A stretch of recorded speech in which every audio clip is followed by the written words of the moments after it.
Hello everyone, আমি সুচন্দ্রা। আমার নতুন একটা ব্লগে তোমাদের অনেক স্বাগত। পুরো ব্লগটা দেখো, আশা করি তোমাদের ভালোই লাগবে। গতকাল ছিল বুধবার। সকালবেলা এখন বাজে প্রায় ওই 7:30টার মতন, 7:30-8টা বাজে। এই দিকটা এসে সকালবেলা বাইরে তাকালে আমার ভীষণ ভালো লাগে, কারণ দেখো প্রচন্ড সবুজ, সব যেদিকে তাকাবে সেদিকেই সবুজ গাছপালা দেখা যাচ্ছে। আর সকালবেলা দেখতেও এত ভালো লাগে। চিনি আর সন্দীপ ঘুমাচ্ছে, তো আজকে চিনিকে একটু রাগি দেবো। রাগিটা একটু আগে থেকে তো ফুটিয়ে নিতে হয়, তো দুধ দিয়ে একটুখানি ফুটিয়ে ঠান্ডা না হওয়া অব্দি তো ওকে আবার স্মুদি করে দেওয়া যাবে না। তাই ভাবলাম সবজি কাটার আগে রাগিটাকে একটু ফুটিয়ে নিই।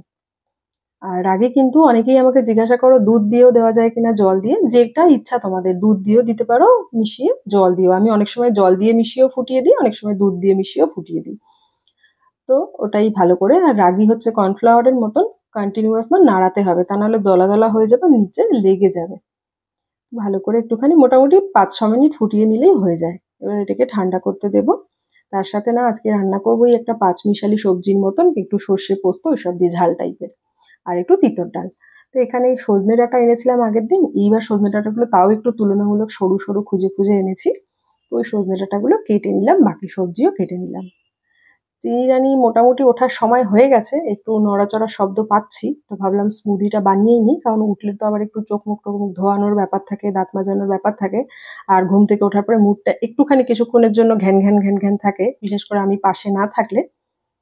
তো যতটা পেরেছি সব রেডি করে রেখে গেছি, ওকে খাইয়ে দেন আমি বাকি কাজ করবো। তো ঘুম থেকে উঠেছে, প্রথমে বলছিল দাঁত মাজবে না। সন্দীপকে দেখেছে একটু ভিডিও করে দিচ্ছে, পাপা কেন করছে তার জন্য মুখ অন্যদিকে ঘুরিয়ে রেখেছিল। তো তারপরে দাঁতটা মাজিয়ে আমি বেসিনে নিয়ে গেলাম, মুখ টুক ধুলো, ধুয়ে মুখ টুক মুছে দিয়েছি, দেন চুল টুল বেঁধে দিলাম। আর ওর খাবারটা রেডি করে এনে অলরেডি টেবিলে রেখেছি, এরপরে ওকে খাইয়ে দেবো।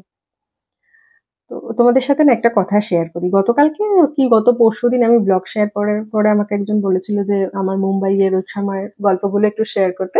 তাই আমি ভাবলাম আমিও শেয়ার করি, আমার বেশ ভালোই লাগবে। পুরোনো দিনের যে কোনো দেখবে মানে হ্যাঁ অনেক খারাপ সিচুয়েশন থাকে, অনেক ভালো সিচুয়েশনও থাকে। খারাপগুলোকে মনে করে আর কষ্ট পেতে চাই না, খারাপ ভাবতে চাই না, ভালোগুলোই তোমাদের সাথে শেয়ার করি।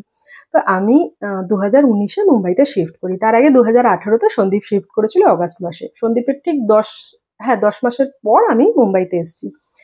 তো আমি আগে কলকাতায় যেখানে অফিসে কাজ করতাম, যে প্রজেক্টে কাজ করতাম, ওখান থেকে আমি এইচআর কে বলেছিলাম যে আমাকে ইন্টারনাল মুভমেন্ট দিতে, মানে ল্যাটারাল মুভমেন্ট যেটাকে বলে, দিতে।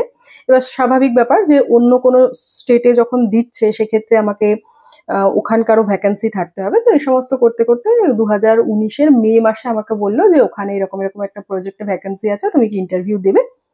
তো আমি মে মাসের 6 তারিখে আমি ছুটিতে ছিলাম, সেদিন একদিনের জন্য ভোট ছিল প্রবাবলি। তো সেদিন রাত্রিবেলায় একটা রিসেপশনের নেমন্তন্ন ছিল। তো বললাম হ্যাঁ। পরের দিন 8 তারিখে, মানে 7 তারিখ গেল, 8 তারিখে ইন্টারভিউ ছিল। 8 তারিখে ইন্টারভিউ দেওয়ার পরে ওরা 10 তারিখে রেজাল্ট জানালো, আর 31শে মে আমার কলকাতার প্রজেক্টে লাস্ট ছিল।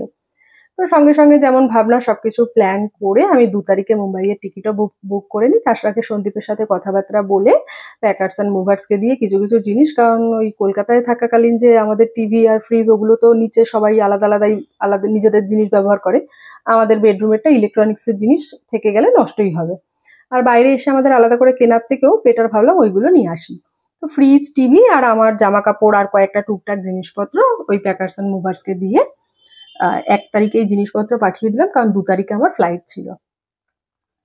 তো মুম্বাইতে প্রথমে যেখানে এসে আমরা থাকা শুরু করেছিলাম, অ্যাকচুয়ালি সন্দীপ ব্যাচেলার, মানে ব্যাচেলার বলতে কি একা ছিল, তো একা দেখবে একটা ছোট রুমে থাকতো, সেরকম কোনো অসুবিধা হতো না। বাট যখন ফ্যামিলি নিয়ে থাকবে অনেকটা জায়গা লাগবে, প্লাস ফার্নিচার। সন্দীপ তখন আমি আসার আগেই ও ওয়াশিং মেশিন, তারপরে বেড এগুলো কিনে নিয়েছিল, আলমিরা টালমিরা, তখন ঘরটা অনেক ছোটই হয়ে গেছিল। তো ওই ভাবে আমরা যখন ভেবেছিলাম চেঞ্জ করব না, তখন জানো তো তখনই করোনা মানে লকডাউন চলে আসলো। আর তার আগে 1-1.5 মাস যখন আমরা ভেবেছিলাম চেঞ্জ করব, ওই সময়টা কি হয়েছিল বলতো, যে ওনার ছিল না, ওনাদের সাথে তো একটা এগ্রিমেন্ট করা থাকে। তো এগ্রিমেন্ট করা থাকার পরে এগ্রিমেন্ট যদি আমরা সময়ের আগে ভেঙে দিই না, তাহলে মানে 50% অ্যামাউন্ট বা 60% অ্যামাউন্ট ওরা কম দেবে, এরকম একটা মানে পেপারে লেখা ছিল ওরকম। তো ওই জন্য ভাবলাম ঠিক আছে অ্যাডজাস্ট করে নিই। একটা বছর 11টা মাস দেখতে দেখতে কেটে যাবে, কারণ সন্দীপ আমি আসার কিছুদিন আগে ওই রুমটাতে এসেছিল। তার আগে ও 2-3 জনের সাথে রুম শেয়ার করে থাকতো, 2 জনের সাথে রুম শেয়ার করে থাকতো কোপারখ্যানে। তাহলে ঠিক আছে, অসুবিধা নেই, অ্যাডজাস্ট করে নেবো। কষ্ট একটু হচ্ছিল, বাট ঠিক আছে, অসুবিধা নেই। আর আমরা দুজনে অফিসেই থাকতাম, বাড়িতে এসে রাত্রিবেলায় খাওয়া শোয়া, আর ছুটির দিনে তো বলেইছি যে বাড়িতে থাকা হতো না। তো এই সমস্ত করে করে যখন আমরা ভাবলাম চেঞ্জ করব, তখন হয়ে গেল লকডাউন। মোটামুটি লকডাউন যখন ঠিক হতে মানে সেকেন্ড ফেজ, প্রথম ফেজটা একটুখানি যখন ঠিকঠাক হলো, ওই সময় যখন আমরা মানে চেঞ্জ করলাম, চেঞ্জ করে তো আমরা চলে আসলাম। তো তখন তো একটা বড় ফ্ল্যাট ভাড়া করে সেখানে গুছিয়ে গাছিয়ে নিয়েছিলাম। এবার যেটা বলার জন্যই কথাগুলো বলছি, প্রথম যখন আমি আমি না ঘুরতে যাওয়া ছাড়া বাড়ি ছেড়ে কোনোদিনও বাড়ির বাইরে থাকিনি। তো প্রথম যখন আমি মুম্বাইতে শিফট করেছিলাম না, ঘরের কাজ ধরো মানে একা ঘরে যা হয়, একটু রান্নাও করতে হচ্ছিল, তারপরে অফিস ছিল। আমার অনেক ওয়েট লস হয়ে গেছিল জানো তো, আমি তখন প্রায় ওই 50 কেজি 48 কেজি এরকম ওয়েট হয়ে গেছিল। যে দেখতো সেই বলতো, মানে ফটোতে দেখেও লোকে বুঝতে পারতো যে আমি কি রোগা হয়ে গেছি। তো ওই ক্ষেত্রে মানে একটুখানি টেনশনও হচ্ছিল, তারপরে একদম থাকতে ভালো লাগতো না। রাত্রিবেলায় আমি কতদিন উঠে ঘুম থেকে উঠে কান্নাকাটি করেছি যে আমি থাকবো না মুম্বাইতে, আমি আবার ট্রান্সফার নিয়ে চলে যাব। বাট যাই হোক, আস্তে আস্তে হয় না, একটা সময়ের সাথে সাথে সমস্ত কিছু অ্যাডজাস্ট হয়ে যায়, অ্যাডজাস্ট হয়ে গেছে জানো তো। তো প্রথম দিন মানে দিকগুলো তো খুবই আমার কাছে মানে একদম ভালো লাগতো না। সেই অফিস যাব, রান্না করব, টিফিন নেব। এবার সন্দীপ বলতো রান্না করতে হবে না, আমি অফিস থেকে খেয়ে নেবো, তুমিও ক্যাফেটেরিয়ায় খেয়ে নিও। রুটি আমরা কিনে এখনো খাই, তখনও খেতাম। কোনো দিন ও বলতো তুমি আলু ভাজা করো বা আলু আমি ভেজে নিচ্ছি, রুটি কিনে আনবো। বাট দেখো, সংসার করতে গেলে তো ডেইলি ওই রকম করলে চলতো না না। একটা জায়গায় তো দুজনকে সে একটা সুন্দর সুষ্ঠুভাবে সবকিছু গুছিয়ে নিতে হতো। তো আস্তে আস্তে আমি আমার নিজের মনকে বোঝানো করলাম। তারপরে নতুন অফিস এসে নতুন টিম, নতুন সব কিছু। তো সেক্ষেত্রে সেরকম কোনো ফ্রেন্ডও ছিল না। আর বুঝতেই পারো কলকাতার বাইরে অর্ধেক লোকই থাকে তখন, মানে ওরা আমার ভাষাও বলতো না। এবার সেখানে আমার একজন ফ্রেন্ড আমি পেয়ে গেছিলাম, মিঠু। ও আমার খুব ক্লোজ। এখন আমরা একই অফিসে জব করি না ঠিকই, বাট ও আমার খুব ক্লোজ, খুব অল্প কদিনে খুব ক্লোজ। ও আমার থেকে ছোট। তো ওর সাথে পরিচয় টরিচয় হলো, তারপরে আমরা বেশ কথাবার্তা বলতাম, আমরা একসাথে খেতে টেতে যেতাম। তো তখন আমার মন একদম লেগে গেছিল। এইবার তখন আমরা যখন প্রথম গেছিলাম না, আমি সন্দীপের ওখানে মানে তখন সন্দীপের গ্যাস ছিল না জানো তো, মানে বেচে মানে একা থাকলে কি গ্যাস নেবে, যেটুকু ম্যাগি বা একটুখানি সিদ্ধ ভাত খেত সেইটুকু ইন্ডাকশনেই হয়ে যেত, আর বাকি সময় তো অফিস থেকে খেয়ে নিত। তো ওই যেমন হয় আর কি একা ছেলেরা থাকলে।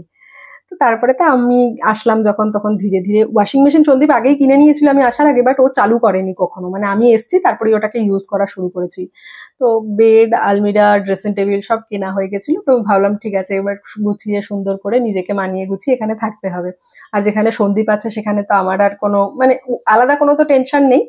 তো এইভাবে দেখতে দেখতে 6 মাস গেল। আমি আগে কগনিজেন্টে ছিলাম, সেখান থেকে আমি মুম্বাইতে আর একটা অর্গানাইজেশনে ইন্টারভিউ দিই, এক্সেল ডায়নামিক্স, অনেকেই হয়তো নাম শুনে থাকবে। তো ওখানে ইন্টারভিউ দিলাম। তখন আমি ইন্টারভিউ আর কি ফিজিক্যালি প্রেজেন্ট থেকেও দিইনি, স্কাইপে দিয়েছিলাম, মানে ভার্চুয়ালি ইন্টারভিউ দিয়েছিলাম। কারণ আমি তখন জিজ্ঞাসা করেছিলাম যে এটা কি স্কাইপে দেওয়া সম্ভব হবে, যদি হয় তাহলে ঠিক আছে, যদি ফিজিক্যালি যে প্রেজেন্ট থেকেই দিতে হবে তাহলে ওরা যে দিনটা শিডিউল করেছিল সেই সময় আমার অফিস ছিল। আমি বলেছিলাম তাহলে নেক্সট উইকে। তো বললো না, ওরা ভার্চুয়ালি ইন্টারভিউ নেবে। তো ইন্টারভিউ নিল, সিলেক্ট হলাম। তখন আবার একটা নতুন জার্নি, মানে আগে আমি আইরলিতে ছিলাম, তো বাড়ির থেকে 5 থেকে 10 মিনিটের ডিস্টেন্স ছিল অফিস। তারপরে যে অফিসে জয়েন করলাম সেটা ছিল ঘানসলিতে। তো ঘানসলিতে, আইরলি থেকে মাঝখানে দুটো স্টেশন, তারপরে পরে ঘানসলি। তো অফিস যাওয়া আসা আর এই সমস্ত করতে করতে বেশ মন লেগে গেছিল, আর নিজেকেও বেশ ম্যাচিওর লাগছিল। তো ওইভাবেই তো দিন চলতে থাকলো। দেন আলটিমেটলি আমাদের আর কি ওই নতুন আর একটা ফ্ল্যাটে শিফট হলাম। তারপরে তো লকডাউন হলো, আমি প্রেগনেন্ট হলাম, এরকম করেই সব কাটাচ্ছিলাম। দেন হঠাৎ করে যখন আমি 3 মাসের প্রেগনেন্ট, তখন সন্দীপের প্রমোশন হলো। প্রমোশন হওয়ার পরে সন্দীপকে আবার হায়দ্রাবাদ আসতে হবে। এবার সন্দীপের প্রজেক্টে কিন্তু ওয়ার্ক ফ্রম হোমই চলে এখনো, দেখো তো সন্দীপ ওয়ার্ক ফ্রম হোমই করে। কিন্তু হয় না, মাঝে মধ্যে ধরো মিটিং থাকলো বা ক্লায়েন্ট ভিজিট থাকলো, তখন একদিন দুদিন, মাসে একদিন হোক বা সপ্তাহে একদিন হোক, সেটা সময়ের উপর ডিপেন্ড করে। সেই জন্য সন্দীপকে হায়দ্রাবাদে শিফট করতে হয়েছিল।